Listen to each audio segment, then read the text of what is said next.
Hello, everyone. Today we'll be talking about Mori Jin, a character often underestimated by mainstream scaling circles.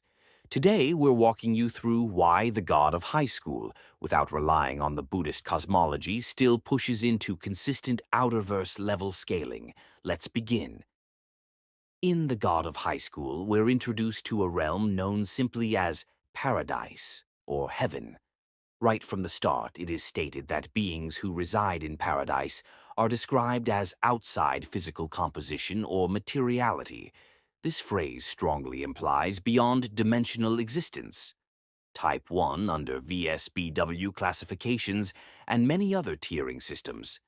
Usually this wouldn't be enough to make a strong claim for outerversal scaling, but we're just getting started. Inhabitants of paradise are also described as beings that are, quote, like they're from a higher dimension. This is metaphorical, as if they're literally within a higher dimensional plane. This would run contrary to what has been established about them being outside of physical constraints. Rather, the statement is trying to denote a level of superiority between inhabitants of paradise and beings within the physical plane. This would contextualize the relationship between the inhabitants of paradise and physical existence as not simply being untethered to it, but rather being beyond it. But there's even more. Paradise is described as the place where space-time overlap, and not metaphorically, but literally the entire space-time of creation, is depicted as nothing more than tablets within paradise. In other words, to paradise and its inhabitants, the totality of space-time is just a contained framework, a smaller piece of reality that they can simply grab onto like it were an object. We see this happen as Mori literally grabs events that occurred over 3 weeks in the past and appears there by simply interacting with the tablet. This solidifies their existence being beyond all spatio-temporal existence, a critical qualifier for 1A Outerversal. Now, let's talk about Morijin himself.